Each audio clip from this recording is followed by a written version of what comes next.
नमस्कार दोस्तों, एक बार फिर से स्वागत है आपका हमारे चैनल में, जहां आज हम एक्सप्लेन करने वाले हैं शहजादा मूवी को। तो वीडियो को शुरू करते हैं और अगर वीडियो अच्छा लगे तो वीडियो को लाइक जरूर कीजिएगा और इसी तरह के वीडियोस पाने के लिए आप हमारे चैनल को सब्सक्राइब भी कीजिएगा ताकि आपको इसी तरह के लेटेस्ट और फ्रेश कंटेंट मिलते रहे। तो फिल्म की शुरुआत होती है जिंदल इंटरप्राइजेस के मालिक रणदीप जिंदल से, जिनका रोल प्ले किया है रोनित रॉय ने। तो आगे हम देखते हैं कि उनकी कंपनी में काम करने वाले वाल्मीकि यानी परेश रावल के घर पर बेटा जन्म लेता है। साथ ही रणदीप जिंदल के घर पर भी बेटा ही जन्म लेता है और दोनों एक ही हॉस्पिटल में होते हैं। पर वाल्मीकि बच्चों की अदला बदली कर देता है। जो असली शहजादा है यानी जिंदल साहब का बेटा, वो पहुंच जाता है परेश रावल के घर, जो कि एक मामूली से क्लर्क का बेटा बनकर जिंदगी बिताएगा, जबकि क्लर्क का बेटा राज घराने में ठाठ से रहेगा। दरअसल जिंदल साहब का बेटा सांस नहीं ले पा रहा था और वाल्मीकि ने यही सोचा कि यही अच्छा मौका है बच्चों की अदला बदली करने का। और इसमें एक नर्स भी उसका साथ देती है, क्योंकि जिंदल साहब के बेटे की देखरेख करना उसी की ड्यूटी थी। और अब लोगों को मालूम चलेगा कि उसकी देखरेख में जिंदल साहब के बेटे की जान चली गई है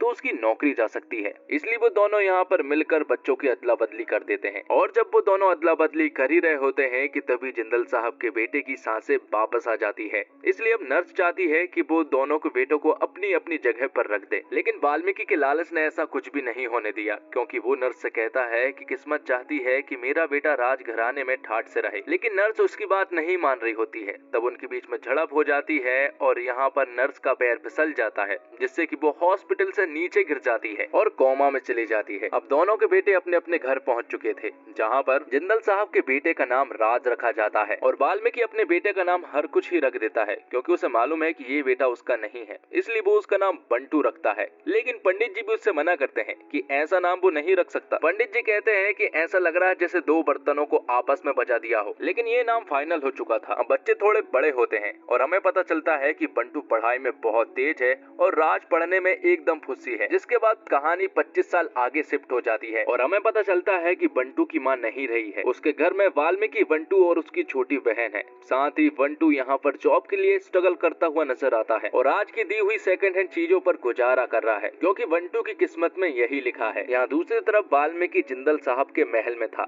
जहाँ पर कि उसे पता चलता है कि राज विदेश से अपनी ग्रेजुएशन की पढ़ाई करके वापस लौट रहा है।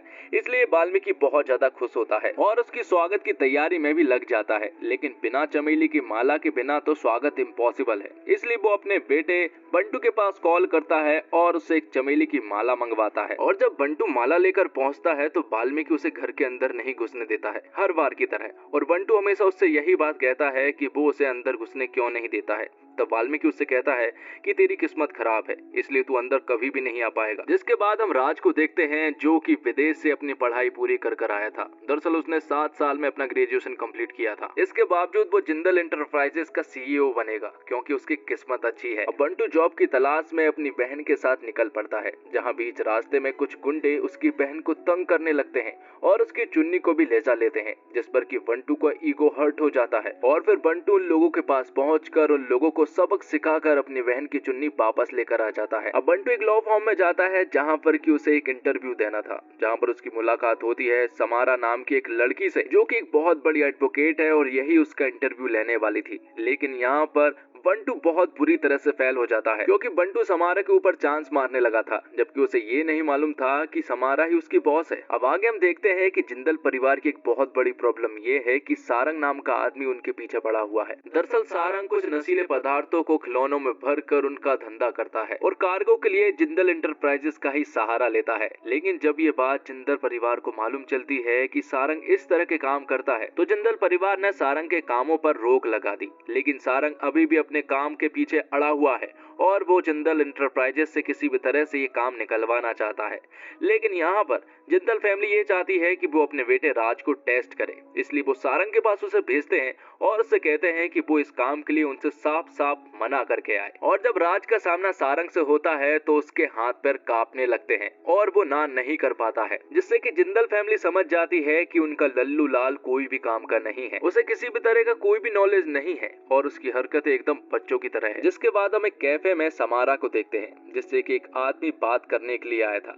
यहाँ पर वो आदमी जबरदस्ती समारा को केस देने की कोशिश करने लगता है और उसके साथ बदतमीजी भी करने लगता है, जबकि समारा ये केस नहीं लेना चाहती थी। यहीं पर हम बंटू को देख पाते हैं जो कि उस आदमी को सबक सिखाता है और उससे कहता है कि जब कोई औरत मना करती है तो वो डेफिनेटली मना ही होता है। और यहीं पर बंटू उसे सबक भी सिखाता है, जिससे कि समारा बंटू को अपने साथ काम पर रख लेती है। और आगे हम देखते हैं कि यहीं पर जिंदल एंटरप्राइजेस के रणदीप जिंदल भी यहीं पर मौजूद थे, जिन्हें कि बंटू की ये सारी बातें बहुत ही अच्छी लगी थी, जिसने साफ साफ मना करने की एक बहुत बड़ी हिम्मत जुटाई थी। वहीं दूसरी तरफ जिंदल फैमिली अपने लल्लू लाल राज से परेशान थी, जो कि घर में ही बच्चों वाली डिंकी गाड़ी से घूमता रहता है और इसी को लेकर घर वाले काफी ज्यादा उससे परेशान है। अब अगले दिन बंटू समारा से मिलता है और उसे अपनी सारी चीजें बताता है कि वो किस तरह से रहता है। उन दोनों के बीच में नजदीकियां बढ़ने लगी थी और यहाँ पर बंटू समारा को बताता है कि उसकी जिंदगी हमेशा सेकंड हैंड चीजों पर ही गुजरी है।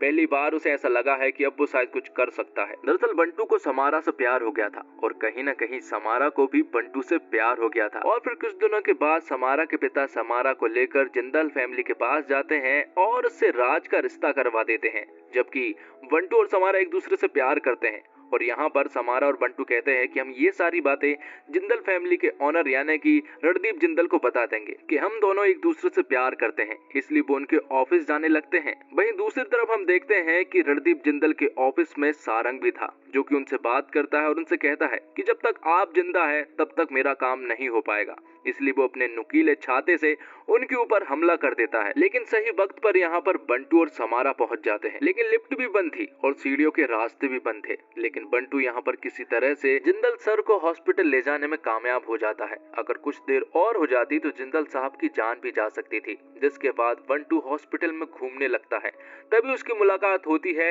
एक पेशेंट से जो कि 25 साल से कोमा में थी। और ये औरत कोई और नहीं बल्कि वही नर्स है जिसने वाल्मीकि के साथ मिलकर बच्चों की अदला बदली की थी। यहाँ पर वो नर्स बंटू को सब कुछ बता देती है कि तुम्हारे पिता वाल्मीकि नहीं है बल्कि जिंदल सर है। और ये सारी बातें बताने के बाद उस नर्स की यहीं पर मौत भी हो जाती है। अब आगे हम देखते हैं कि जब ये सारी बातें बंटू को पता चल जाती है तो उसका दिमाग खराब हो जाता है और वो अपने पिता वाल्मीकि को एक जोरदार थप्पड़ लगाता है और वो उससे कहता है कि 25 साल से तुमने मुझसे ये झूठ बोल कर रखा है, जबकि इस सच्चाई को मुझे जानना जरूरी था, क्योंकि उसे ऐसा लगता था कि उसकी किस्मत खराब है। तब वाल्मीकि उससे कहता है कि क्या तुम ये सच्चाई सभी को बता दोगे, जिस पर कि बंटू उनसे कहता है कि तुम निश्चिंत रहो, वो ये बात किसी को भी नहीं बताएगा। और वो बहुत ज्यादा खुश भी होता है। वो उससे कहता है कि अब उसे एक बहुत बड़ी आजादी मिल रही है, क्योंकि उसे हमेशा लगता था कि उसकी किस्मत खराब है, क्योंकि सब कुछ अच्छा करने के बावजूद उसके पिता उससे प्यार नहीं करते थे, जबकि उसे ये थोड़ी ना मालूम था कि उसके पिता ही नहीं है। तो अब किसी तरह से बंटू को जिंदल साहब के घर में एंट्री लेनी थी, इसलिए रणदीप जिंदल का जो डॉक्टर इलाज कर रहा होता है, बंटू उसके बेटे को किडनैप कर लेता है। और यहाँ पर डॉक्टर जिंदल साहब से कहता है कि जिस आदमी ने तुम्हारी जान बचाई है वो अगर तुम्हारे आसपास रहेगा तो तुम बिल्कुल ठीक रहोगे। तब घर में असली शहजादे की एंट्री होती है, मतलब कि बंटू की। अब घर में पहुंचने के बाद बंटू सभी से मुलाकात करता है और इस फैमिली को जानने की कोशिश करता है, क्योंकि ये उसकी फैमिली थी। अंदर जाकर बंटू अपने नाना जी से भी मिलता है और उन्हें भी बहुत ज्यादा खुशी होती है, क्योंकि रणदीप जिंदल की जान उसी ने बचाई थी। जिसके बाद उन दोनों के बीच में जमने लगती है और वो उसे जॉब ऑफर कर देते हैं कि 50,000 रुपए उसकी महीने की तनख्वाह होगी। और जब बंटू घर में होता है तो परिवार के बारे में उसे कुछ बातें मालूम चलती है, जैसे कि रणदीप जिंदल और उसकी पत्नी आपस में बात नहीं करते हैं और रणदीप जिंदल की पत्नी के भाई जो होते हैं वो उनकी ही कंपनी को धोखा देकर कई सारे पैसे हड़पने की कोशिश भी करते रहते हैं। तो धीरे धीरे करके बंटू अब सारी प्रॉब्लम्स को समझने लगता है। जिसके बाद वो अपने नाना के साथ सारंग के लोगों के पास पहुंचता है और वहां पर जब वो पहुंचता है तो वहां के कुछ लोग बंटू के नानू के साथ बदतमीजी कर देते हैं और उन्हें धक्का मार कर गिरा भी देते हैं। ये देखकर बंटू को बहुत तेज गुस्सा आ जाता है और वो यहाँ के लोगों को चुन चुन कर मारने लगता है। जिसके अगले सीन में हम देखते हैं राजपाल यादव को, जो कि एक पुलिस इंस्पेक्टर के रोल में थे। यहाँ पर वो दरअसल इसलिए आया था क्योंकि उसे सिक्योरिटी देनी थी रणदीप जिंदल को। तब उनकी मुलाकात बंटू से होती है और बंटू उनसे कहता है कि उन्हें सिक्योरिटी की जरूरत नहीं है क्योंकि वो यहाँ पर है। तब इंस्पेक्टर बंटू से पूछते हैं कि आखिर वो कौन है। तब बंटू उन्हें बताता है कि वो यहाँ पर काम करने वाला एक साधारण सा लड़का है। थोड़ी देर के बाद यहाँ पर समारा आती है और वो बंटू को गाल पर किस कर कर चली जाती है। और फिर थोड़ी देर के बाद यहाँ पर आदित्य जिंदल आते हैं जो कि उसे अपने बेटे की तरह ट्रीट करते हैं। ये सारी चीजें देखकर इंस्पेक्टर का दिमाग खराब हो जाता है और वो समझ ही नहीं पाते हैं कि आखिर एक साधारण से आदमी को काम पर रखने के बाद भी उसे इतनी तवज्जो क्यों दी जा रही है। अब बंटू को घर की कुछ और बातें मालूम पड़ती है और वो बात ये थी कि दरअसल में रणदीप जिंदल और उसकी पत्नी आपस में बात नहीं करते हैं। 7 साल से वो रूठे रूठे तरीके से ही एक दूसरे से बात करते हैं। तो बंटू उन दोनों से कहता है कि अगर वो ठीक ढंग से नहीं रह सकते तो उन्हें तलाक ले लेना चाहिए, जबकि रणदीप जिंदल अपनी पत्नी से बहुत प्यार करते हैं। यहाँ पर वो बंटू को थप्पड़ लगाते हैं और अपने घर से बाहर भेज देते हैं। दरअसल उनके बीच के झगड़े का कारण ये था कि 7 साल पहले रणदीप जिंदल का आयशा नाम की एक लड़की से अफेयर था और उन्हें इस बात का बहुत बड़ा पश्चाताप भी था और आज तक उन्होंने अपनी पत्नी से सॉरी तक नहीं बोला है। तब रात को रणदीप जिंदल और उसकी पत्नी आपस में ढेर सारी बातें करते हैं और रणदीप जिंदल अपनी पत्नी से रोते हुए सॉरी भी बोलता है और जिसके बाद उनके बीच में सब कुछ ठीक हो गया था। अब अगले दिन एक पार्टी होती है जिसमें कि बंटू को बुलाया जाता है, जहां पर एक जश्न मनाया जाता है और जब रणदीप जिंदल की पत्नी वॉशरूम में जाती है तो बाहर सारंग आ जाता है और वो उसे उठाकर भी ले जा लेता है। सारंग की यहाँ पर कुछ मांगे भी थी। वो उनसे 500 करोड़ के शेयर्स मांगता है और उनसे कहता है कि जो काम वो करता आ रहा है उसमें कोई भी टांग ना अड़ा। तो जिंदल फैमिली चाहती है कि इस काम को राज अंजाम दे, लेकिन उससे पहले ही बंटू सारंग के अड्डे पर पहुंच जाता है और वो उनसे कहता है कि जब बात माँ पर आती है तो डिसीजन नहीं बल्कि एक्शन लेते हैं। जिसके बाद बंटू यहाँ पर सारंग के लोगों को चुन चुन कर मारता है और अपनी माँ को भी छुड़ाकर ले जा लेता है। अब बंटू की असलियत सबको मालूम चल चुकी थी, मतलब कि आदित्य जिंदल और रणदीप जिंदल को, लेकिन उनकी पत्नी को अभी तक ये बात नहीं मालूम थी और बंटू ये चाहता भी नहीं है कि ये बात उन्हें मालूम चले, क्योंकि अगर उन्हें ये बात मालूम चली तो उनका दिल टूट जाएगा। इसलिए वो ये नहीं चाहता है कि उन्हें उसकी असलियत मालूम चले। तो बंटू ने सब कुछ ठीक कर दिया था और बंटू तो अपने पिता से भी गुस्सा नहीं था। वो उन्हें एक